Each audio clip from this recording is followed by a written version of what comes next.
Bismillahirrahmanirrahim. Bismillahirrahmanirrahim. Assalamualaikum warahmatullahi wabarakatuh. Alhamdulillah wassalatu wassalamu ala Rasulillah wa ala alihi wa ashabihi wa mawalah. Asyhadu an la ilaha illallah wa asyhadu anna Muhammadan abduhu wa rasuluh. Bapak Ibu silahkan dibuka surat Yusuf ayat 23 halaman 238.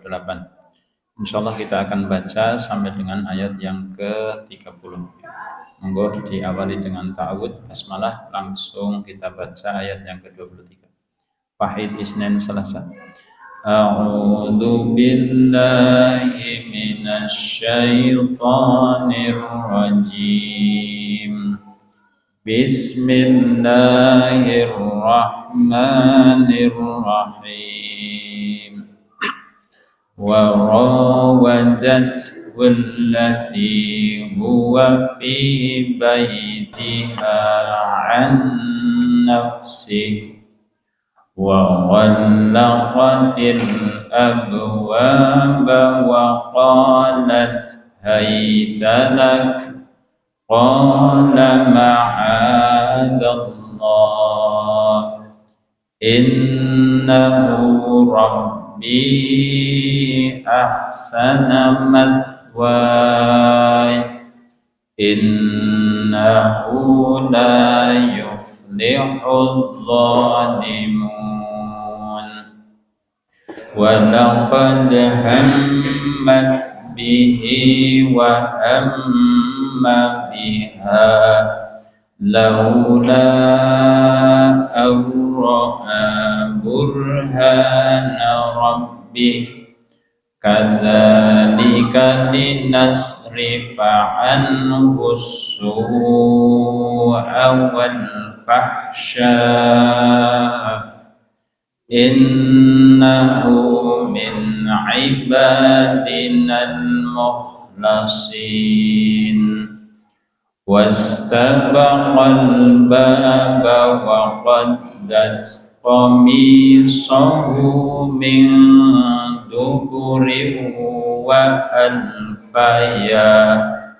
wa alfaya sayyidaha ladal bab qalat ma jazaa'u man arada bi ahlika su'an illa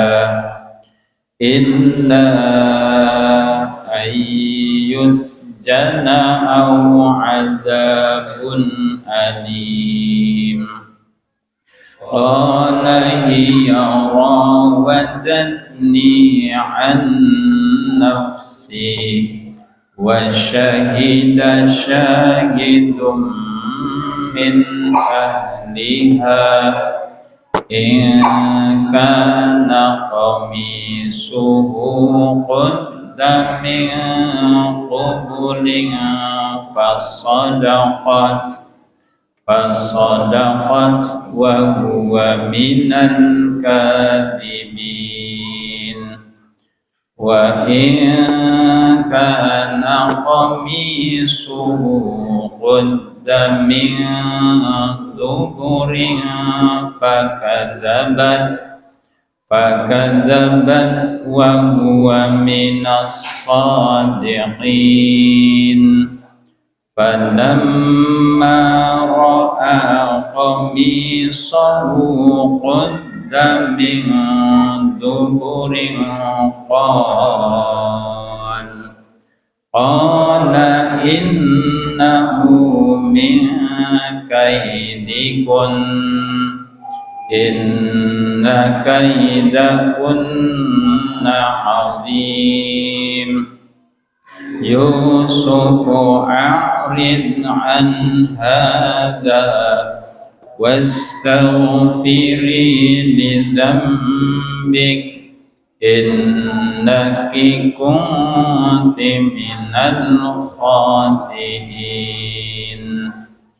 وقال نسوة في المدينة امرأة العزيز تراود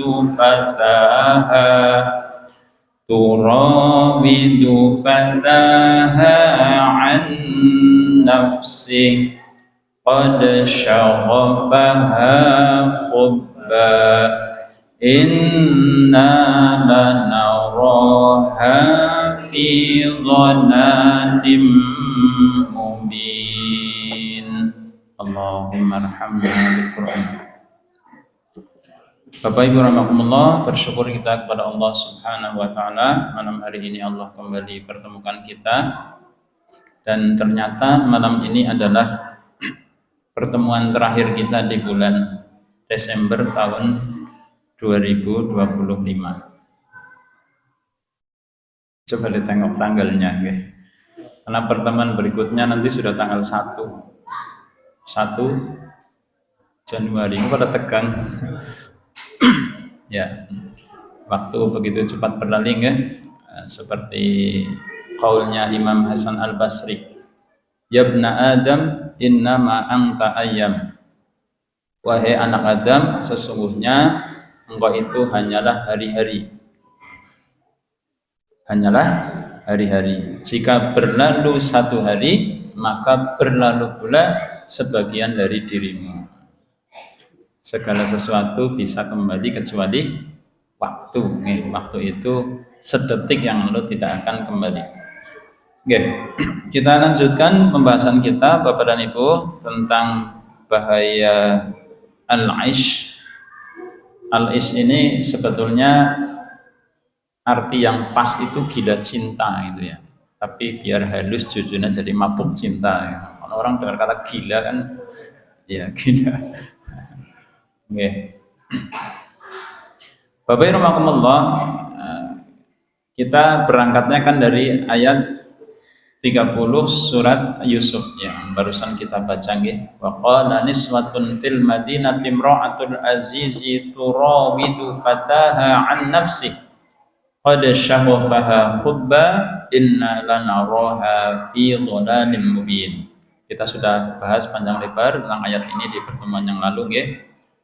Tapi komentar dari para wanita di kota itu ketika melihat perilaku dari Imro'atul Aziz, istri Al-Aziz, apa komentarnya? Inna lanaroha fi dhalalim mubin. Jadi perilakunya itu nggak wajar. Nggak wajar kenapa? Ya nggak pantas begitu. Maka dikatakan lanaroha fi dhalalim mubin. Bapak rahimakumullah, saya bawa jenengan dan kita semua kepada apa yang disabdakan oleh Rasulullah Shallallahu Alaihi Wasallam dalam hadis yang diriwayatkan oleh Imam Bukhari dan Imam Muslim. Biasa kita sebut apa kalau diriwayatkan oleh dua imam ini? Muttafaqun alaih. Kalau diriwayatkan oleh Imam Bukhari dan Imam Muslim maka biasanya disebut muttafaqun alaih.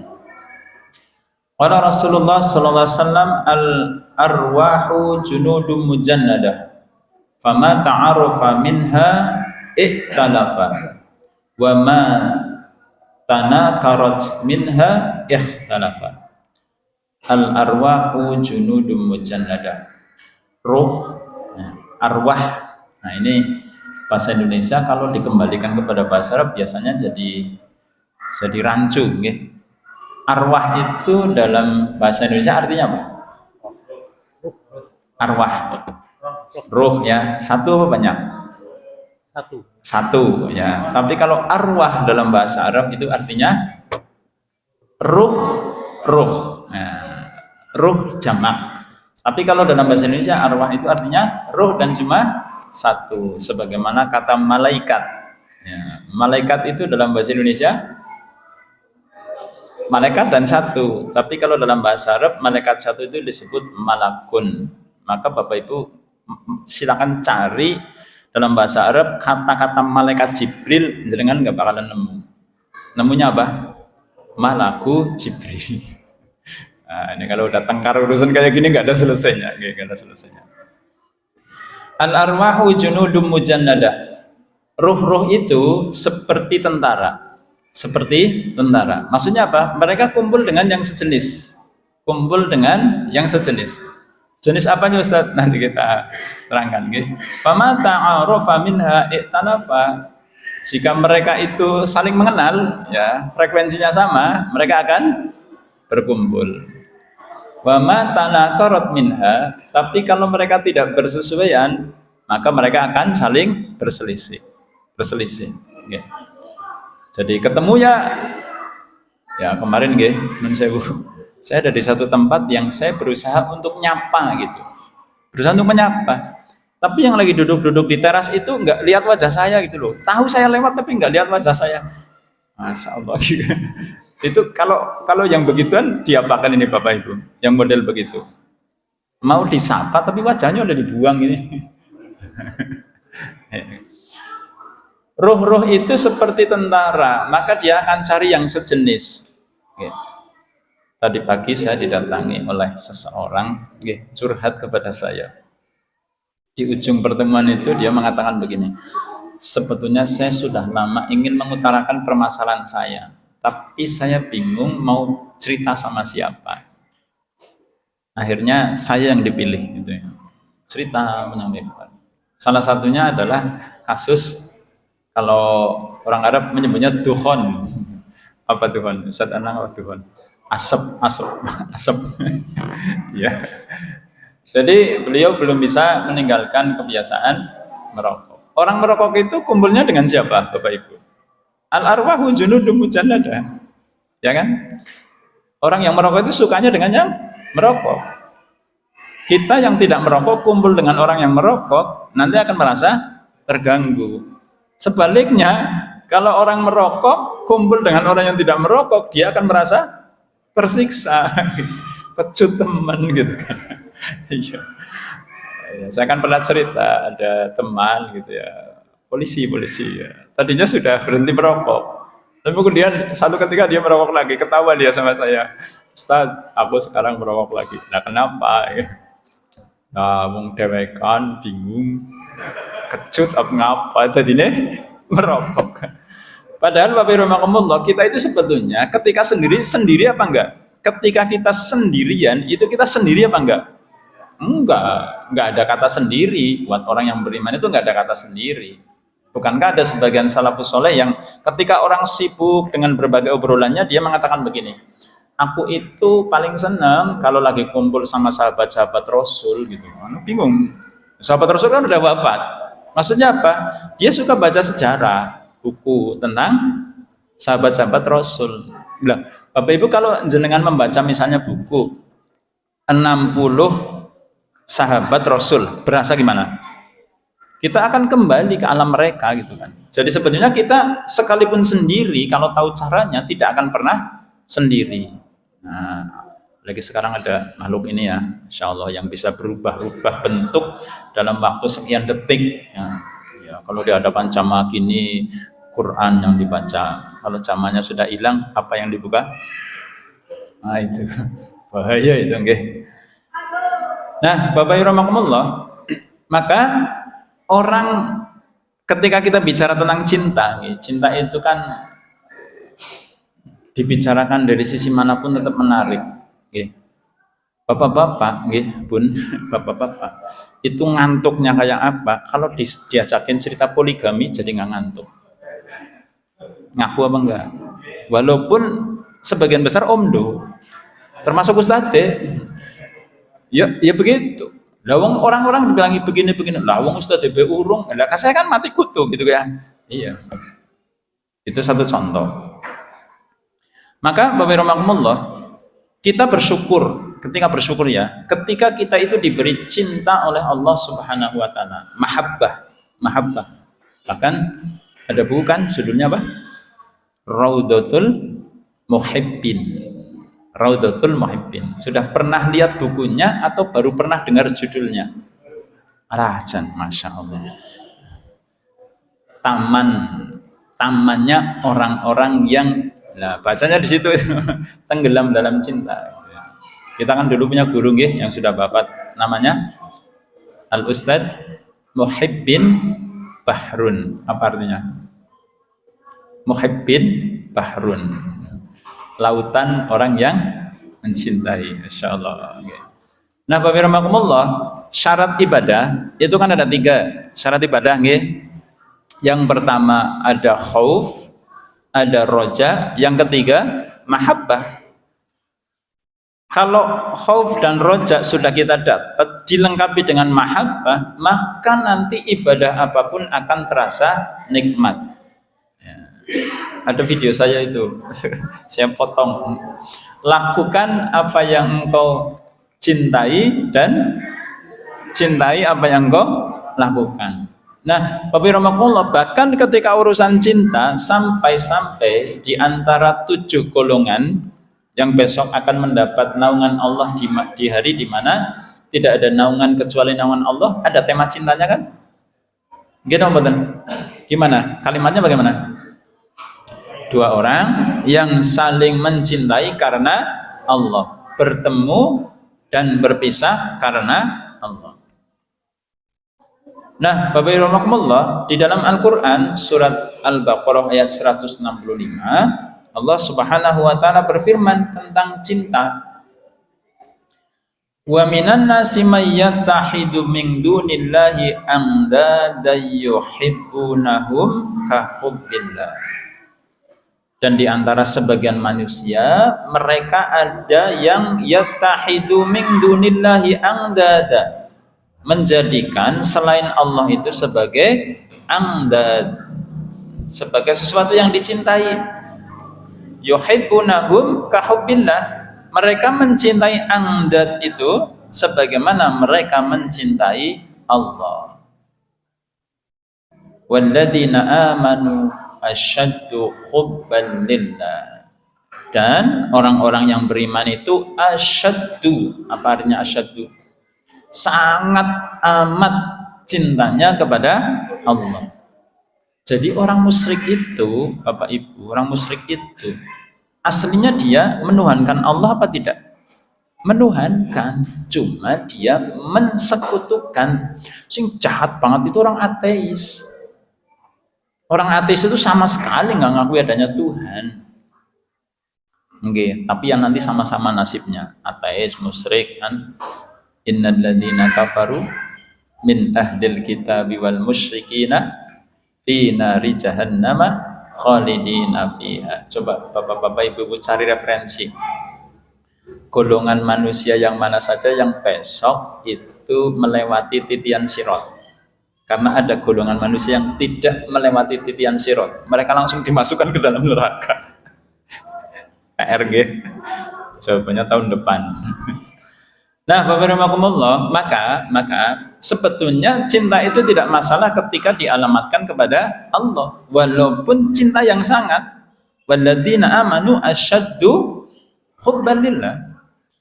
Orang-orang yang beriman amat sangat cintanya kepada Allah. Makanya kalau ingat Allah, nggih, surat Al-Anfal ayat 2, mana? Yas'alunaka 'anil anfal qulil anfalu lillahi war rasul fattaqullaha wa aslihu dzata bainikum wa atiullaha wa rasulahu in kuntum mu'minin. Terus innamal mu'minuna alladzina idza dzukirallahu wajilat qulubuhum. Ketika disebut nama Allah itu, Bapak Ibu, wajilat qulubuhum. Kemarin ada ustadz yang menyebut kalau disebut nama Allah itu horik.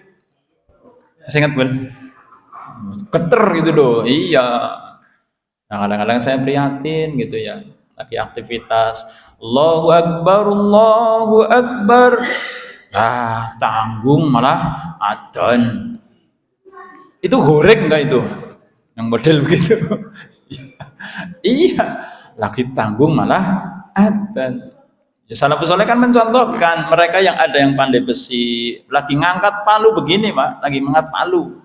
Begitu Allahu Akbar, pendungna apa geledakna? Jadi ngerti. Angger jenengan tanggung rambungna disedang. Adane urung rambung iki ya. Iya, apalagi tahu jedanya 15 menit, Masya Allah, dipas-pas kayak gitu. Oke. Oke.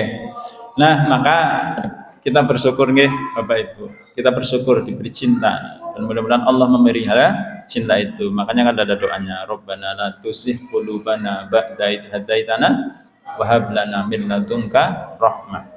Nah, yang sedang kita bahas itu apa Bapak Ibu? Aish. Aish itu mabuk cinta. Mabuk cinta yang nanti alamatnya bukan kepada Allah. Tapi nanti dalam pembahasannya nggih. Bolehlah nanti kalau pembahasan itunya kan di kitab Belenggu Nafsu nggih. Tulisannya Imam Ibnul Qayyim Al-Jauziyah itu kan hampir separuh buku Bapak Ibu. Jadi nanti tema kita bisa jadi malah nggak dapet ya. Ini sharing kas. Nanti terus dalam pertemuan berikutnya saya sisip-sisipkan tentang tema cinta ini. Karena begini, si perempuan ya, kalau Subaidah itu kan nama dalam kisah Israel. Kok Subaidah? Zulaiha itu kan nama dalam kisah Israel. Jadi saya mempersedikit, meminimalisir nyebut nama itu ya. Si perempuan lah, Bapak Ibu kan dalam muda. Si perempuan itu kan mabuk cinta kepada Yusuf. Kenapa Bapak Ibu? Kenapa? Sebabnya apa? Sebagaimana peribahasa dari mana datangnya lintah, dari sawah turun ke kali. Dari mana datangnya cinta? Dari mata turun ke hati. Dari mana Bapak Ibu? Sebabnya kenapa perempuan ini begitu sangat amat cintanya kepada Yusuf? Berapa tahun itu nunggu nih Bapak Ibu, dari anak-anak dari hulam gitu kan, pemuda menjadi tumbuh dewasa tiap hari dengan akhlaknya Masya Allah. Nabi Yusuf itu kan adabnya kira-kira adab orang umum atau adab kelas tinggi, maksudnya orang-orang mulia gitu. Terpesona enggak kira? Nanti ibu-ibu kalau lihat ada seorang pemuda sopan kepada ibunya, itu dalam kisah itu kan Yusuf juga memecahkan beberapa kasus dengan kecerdasannya. Jadi bertambah-tambahlah rasa cintanya si perempuan ini gitu. Tapi pertama ternyata pintunya adalah dari pandangan. Dan Bapak Ibu, saya mandan terkejut. Ketika ternyata pembunuhan pertama, siapa bunuh siapa? Qabil bunuh Habil, ada itu tema cintaannya itu kok. Ya, sudah tahu kan? Jadi Nabi Adam itu dengan ibunda Hawa itu disebutkan di dalam sirah melahirkan 40 pasangan kembar. Berarti berapa? 80. Dan mereka dinikahkan, tapi bukan dengan pasangan kembarnya. Dalam kasus ini, Qabil itu kan tidak rela ketika pasangan kembarnya dinikahi oleh Habil. Kenapa? Cantik. Bilang cantik dan tidak itu dari mana kesimpulannya Bapak Ibu? Pandangan.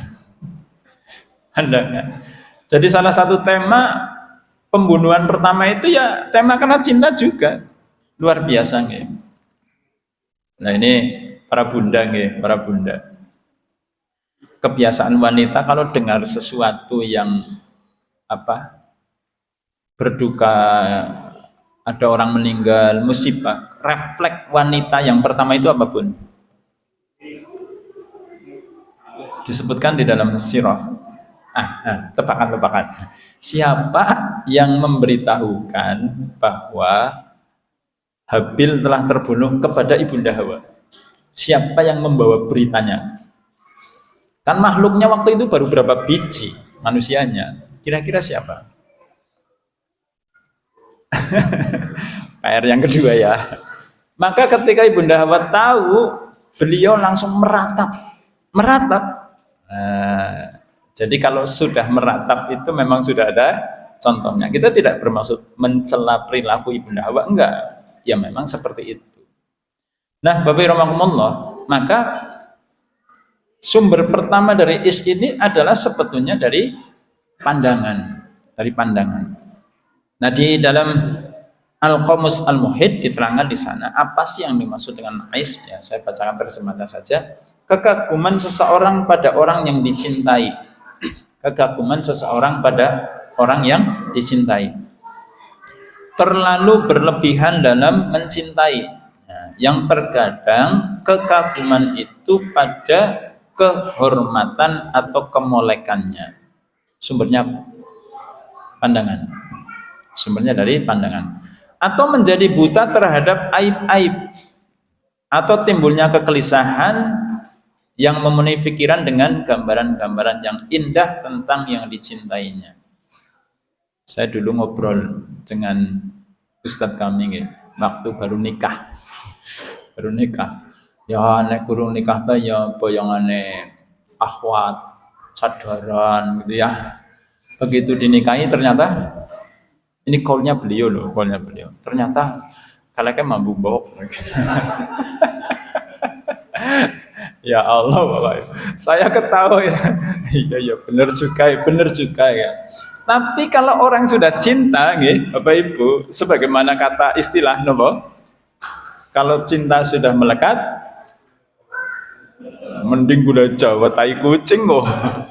Kancaan banget Nah, maka kalau orang Jawa itu menerjemahkan al-is itu sebagai kasmaran atau kesengsem, sengsem. Tapi kemudian mabuknya itu membuat dia senantiasa berpikir tentang yang dicintainya itu dan ingin memilikinya.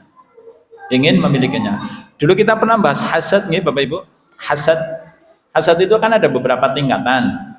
Hasad yang paling tinggi tingkatannya adalah iri dengan karunia Allah pada orang yang dihasadi itu, dan dia ingin agar karunia Allah itu hilang dari orang itu, kemudian berpindah kepada dirinya. Itu hasad paling tinggi. Nah, kalau aish, dia mencintai sesuatu dan ingin agar sesuatu itu menjadi miliknya, sehingga memenuhi seluruh unsur pikirannya. Ya kan dulu ada lagu buka buku ada kamu, di pantal ada kamu, kira-kira gitu Pak. Iya, buka kamar ada kamu, dan ngerendeleng kuburan ada kamu juga, kan tersinggung, di kuburan ada kamu dah. Emang aku kuntilanak kan gitu.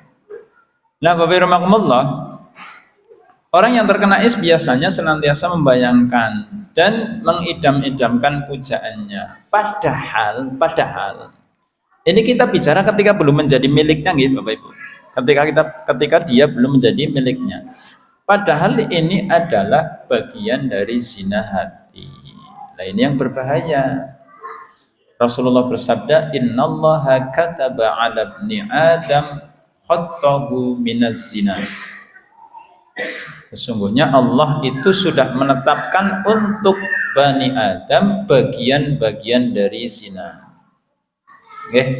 Fazina al-aini an-nadhara.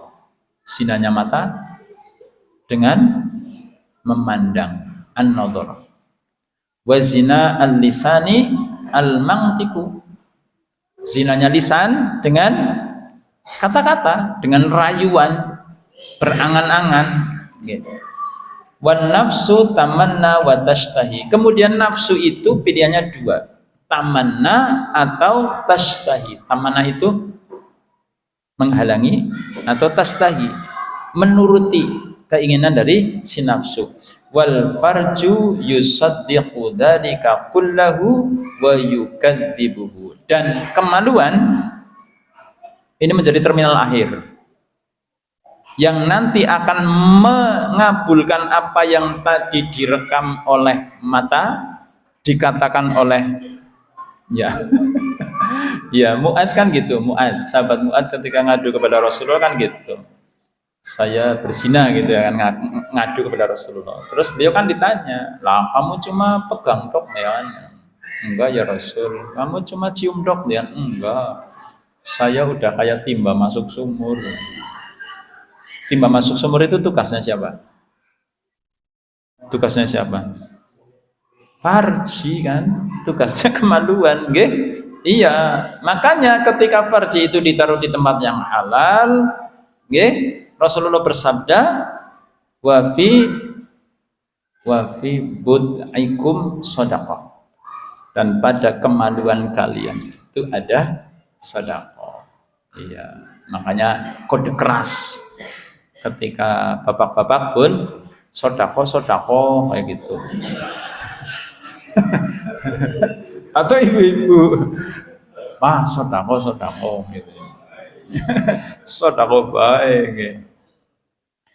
Ibnu Battal menjelaskan, Bapak dan Ibu, zinanya mata itu melihat yang tidak berhak dilihat lebih dari pandangan pertama.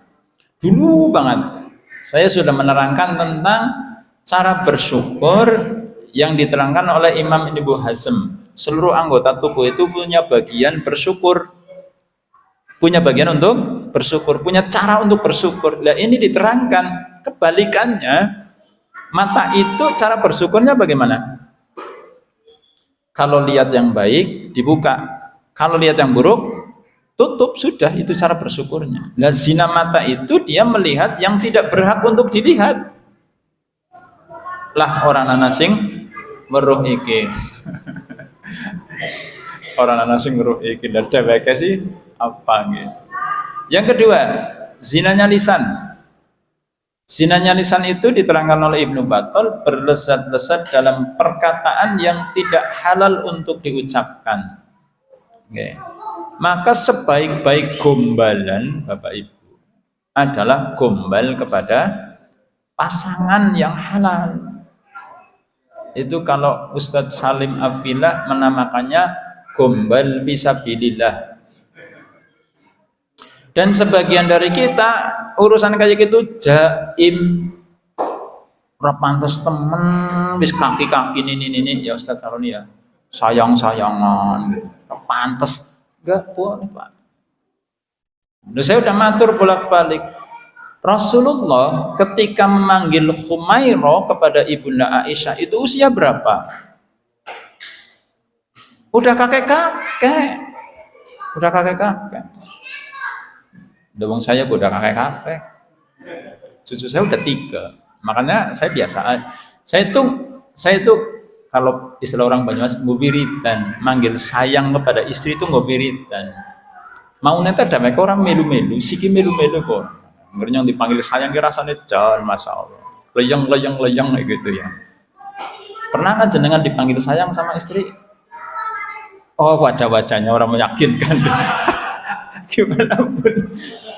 Loh, iya, karena nanti kalau kata-kata itu ditunjukkan kepada orang yang tidak halal, dia akan menjauhkan kita dari surga, mendekatkan kepada neraka. Ngeri nggak?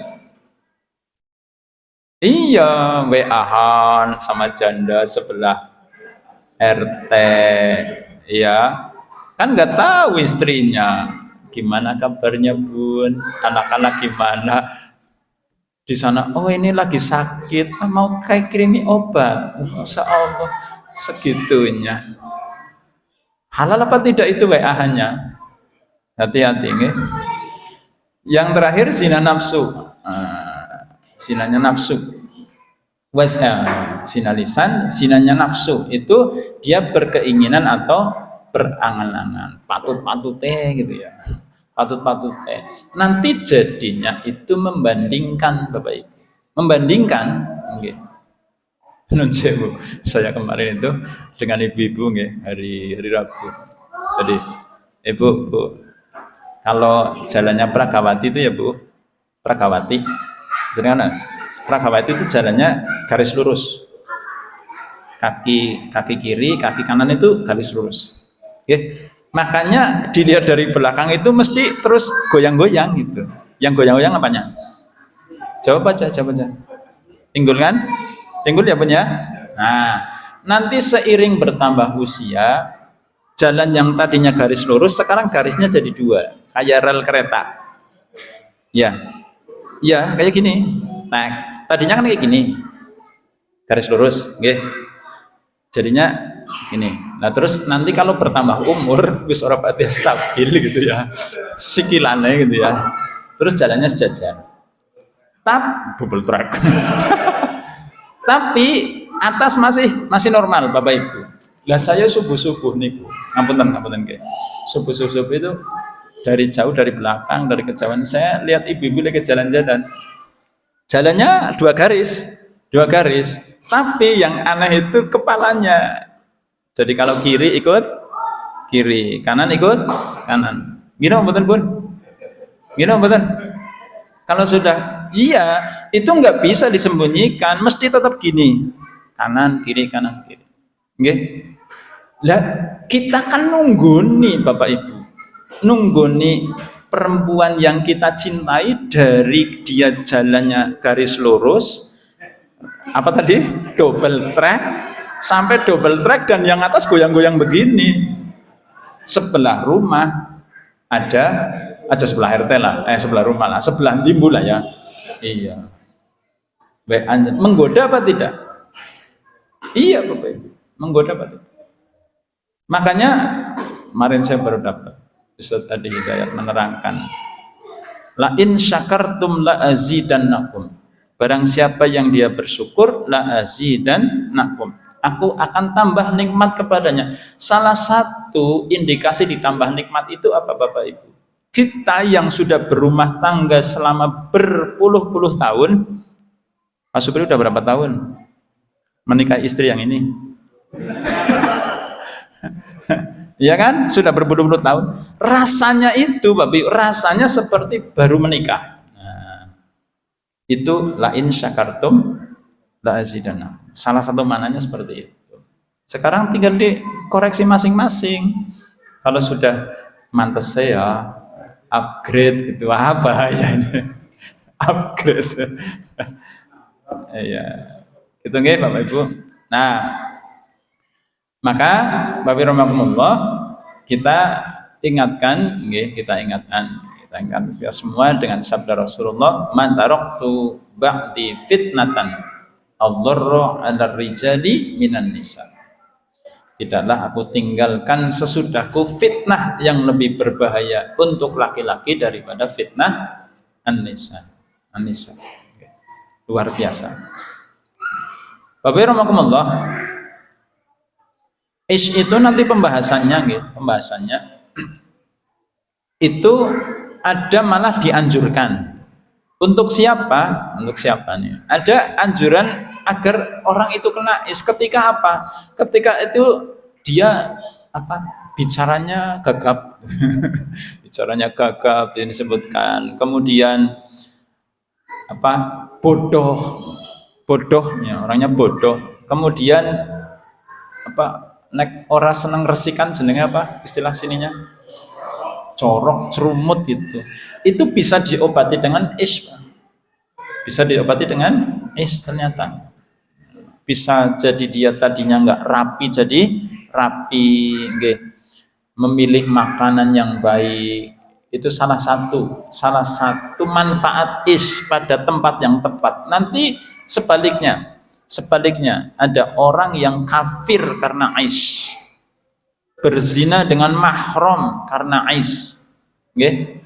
Tapi ada juga dan puncaknya ada yang masuk neraka karena ais, masuk neraka. Naudzubillah min dzalik. Nah, yang senang kalau dengar cerita orang yang dia aisnya itu terpenuhi. Maksudnya apa? Mencintai seseorang, kemudian dia tawakal kepada Allah, satu ketika Allah hadirkan itu sebagai pasangan halalnya. Bapak-bapak dan ibu-ibu milih yang mana nih? Yang itu.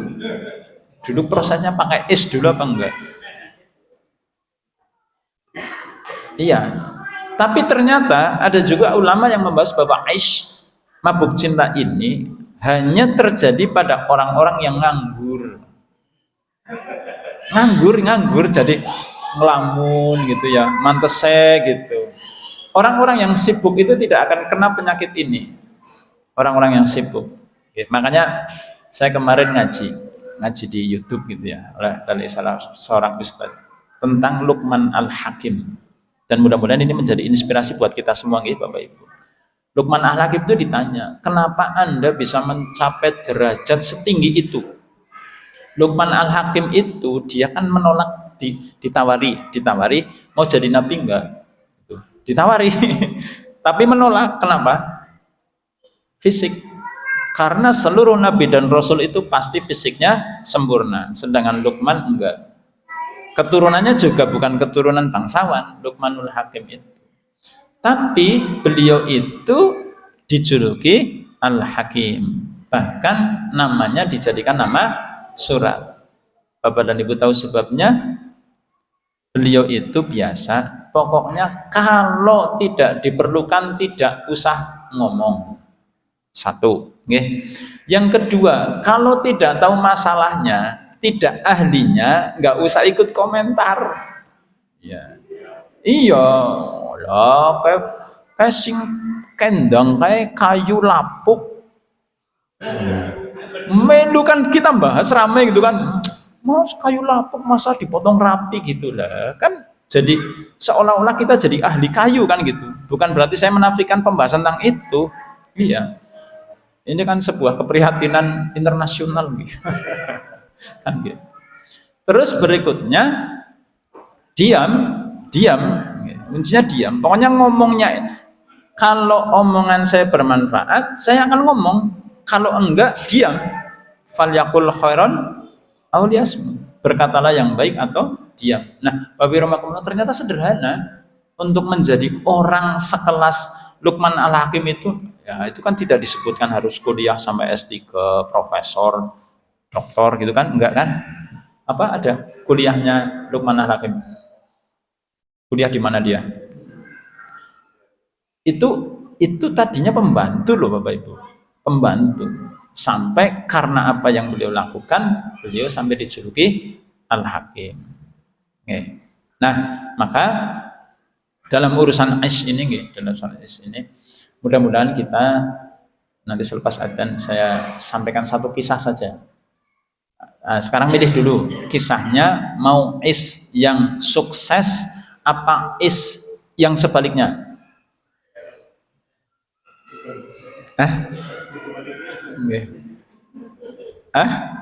Kita tunggu setelah adzan. Aku lupa di hadza wa astaghfiru innahu ghafurur rahim. Alhamdulillah wassalatu wassalamu ala Rasulillah wa ala alihi wa ashabihi wa mawalah. Bapak dan Ibu, saya pilihkan satu kisah yang mudah-mudahan menjadi pelajaran buat kita semua, terutama para orang tua. Karena saya pribadi pesan kepada anak-anak saya yang sudah, ya ternyata sekarang SD saja sudah ngerti Bapak Ibu. Ya SD itu sebagian sekelas SD pagi-pagi udah dandan ganteng gitu. Ternyata apa tujuannya? Ngeceng. Ngeceng ke teman-teman akhwat gitu loh Pak. Insya Allah. Saya sampaikan sederhana kepada anak saya. Enggak apa-apa kamu jatuh cinta, tapi syaratnya satu, jangan diungkapkan gitu. Jangan diungkapkan, simpen. Ya gitu. Nah, saya tadi sudah sampaikan ada anjuran agar kena Ais pada kasus begini Bapak Ibu. Jadi ini kan disampaikan oleh seorang ulama kepada beberapa orang pesan ini. Kalian sekali-kali lah kena Ais gitu. Malah disuruh kena Ais gitu. Iya, biar kalian itu lisannya jadi lancar, biar kebodohannya jadi terurai gitu. Nah, terus testimoninya dari siapa gitu. Nah, kemudian mereka itu ketemu dengan pembantu seorang pembesar. Nah, pembantunya ini ngerti yang dimaksud kisah ini siapa. Ternyata begini. Jadi ada seorang pejabat orang kaya gitu, punya anak laki-laki. Ya, si bapak ini kan berharap nanti anaknya yang mewarisi hartanya, mewarisi kedudukannya, termasuk mewarisi kebijaksanaannya gitu. Tapi ternyata anaknya itu tadi Pak, Bu, kalau bicara lisan, bicaranya gagap gitu, agak-agak nggak jelas. Cerita tentang kebersihan, serumut gitu, apalagi rapi gitu ya, Masya Allah. Akhirnya karena orang kaya, dia memanggil beberapa pendidik untuk mendidik putranya gitu. Tapi didatangkan beberapa pendidik pun ternyata tidak ada perubahan signifikan gitu. Sampai para pendidik ini mundur satu persatu, merasa nggak berhasil melakukan upayanya. Sampai kemudian yang terakhir ini ketika mentok, dia berkata kepada bapaknya, ya Tuhan, ini kayaknya putranya jenengan itu lagi jatuh cinta pada anaknya si Fulan, Ternyata itu ada anak gadis tetangganya. Dan diindikasikan si pemuda ini sedang jatuh cinta. Ini parentingnya di sini Bapak Ibu, luar biasa. Maka si bapak ini kemudian mengatakan, oh kalau begitu aku masih bisa berharap untuk kesuksesan putraku. Coba korelasinya gimana? Luar biasa. Jadi kemudian si bapak ini bikin skenario dengan bapaknya si gadis. Datang terus terang, jadi cerita. Nih, anaknya Nyong lagi naksir anaknya Rika gitu. Cerita. Nah, Siki, anakmu kok nyurati anaknya Nyong. Perintah baen. Kok nyurati, maksudnya membalas cintanya gitu. Membalas cintanya Bapak Ibu. Jadi surat-suratan sampai si pemuda ini mabuk kepayang. Lagi mabuk kayak si gadis itu menyatakan, kalau hari ini apa Pak? Bu? Diputus apa hari ini? Ada tak istilahnya itu? Hari ini kita putus segalanya. Hari ini kita putus. Delete ya, apa? Delkon. Delete kontak. Delkon. Maka Bapak Rahmatullah, si pemuda ini kemudian mencari sebab kenapa gadis pujaan hatinya itu memutuskan hubungan mereka. Saat itu ternyata, aku nggak mau nikah sama pemuda nggak jelas, bodoh gitu, raresikan gitu. Terus berubah jadi resikan. Setelah itu jalan lagi. Dan bapaknya setting lagi, putusin lagi gitu, putusin untuk yang kedua kali. Iya, luar biasa. Aku nggak mau nikah sama orang pengangguran kecuali dia bisa jadi kesatria, ahli manah kayak gitu. Wow, kan karena dia sudah mabuk kepayang dengan gadis yang dia sibuk belajar. Singkat cerita Bapak Ibu, dia jadi kesatria, jadi pemuda yang betul-betul calon menantu idaman. Setelah itu dinikahkan. Begitu dinikahkan, kan si pemuda ini sudah menjadi sosok yang diharapkan oleh sang bapak. Dibukalah rahasianya. Gitu nang asline kayak. Maka si pemuda ini kemudian sangat berterima kasih kepada bapaknya yang telah merubah dirinya dari yang tadinya mabuk kepayang dalam kondisi apa? Ora cerdas, lisannya gagap, ora resikan, nganggo klambi orang milih gitu, menjadi seorang pemuda berwibawa, kesatria, pintar nunggang kuda, ahli perang gitu. Gara-gara apa? Aish. Bahkan Bapak Ibu ada juga sepasang kakak beradik. Ini cerita yang sukses ya, kakak beradik. Ini tinggal kan alhamu al-maut ya. Ipar itu adalah maut. Nah, satu ketika kakak beradik ini laki-laki sama yang udah menikah kakaknya. Satu ketika ini jaga syari Bapak Ibu. Satu ketika adiknya dengan mbak iparnya ini petukan, cadarnya lepas. Sehingga si adik ini ngerti, jebule mbak Ayunya yang ayu banget gitu. Akhirnya dia langsung jatuh cinta pada pandangan pertama Bapak Ibu. Bahaya enggak? Tapi kan ngerti, nggak boleh. Hanya dia pulang kampung, adiknya sampai di kampung itu sakit, dicari obatnya nggak bisa. Kakaknya bingung, dokit, neng sedulurku balik kanggonku malam meriang sih kepriwe. Didatangan tabib, terus tabib itu, bocah lagi ada rasa, terus disebutkan nama desa loh Bapak Ibu. Kira-kira ya Karanglemas meneng bae. Kedung Banteng meneng bae gitu. Terakhir Sumampir langsung Sumampir gitu. Ternyata Sumampir itu kampungnya si kakak ini. Loh, dia lagi jatuh cinta sama orang Sumampir siapa? Ternyata yang dicintainya adalah Istrinya dewek kuwe, istrinya kakangnya. Apa yang dilakukan coba Bapak Ibu? Ini Pak Supri kalau kena kasus kayak gitu gimana Pak? Makasih kakak begini, saudara saya cuma satu, sementara istri saya bisa cari yang lain. Loh, iya kisahnya begitu, maka dia ceraikan istrinya, dinikahkan dengan adiknya, dia cari wanita yang lain. Loh, kisahnya memang kayak dongeng sebagian. Kisah-kisah yang belum disampaikan itu lebih spektakuler lagi Bapak dan Ibu. Tapi kita sampaikan pada kesempatan-kesempatan yang lain, ya, mudah-mudahan bisa tersampaikan. Ya, saya sisip-sisipkan gitu untuk bumbu dari materi kita, Aku lupa lihat wa astaghfiruh innahu huwal rahim. Mudah-mudahan bermanfaat. Waktu kami kembalikan kepada Ra'isul Majelis. Assalamualaikum warahmatullahi wabarakatuh.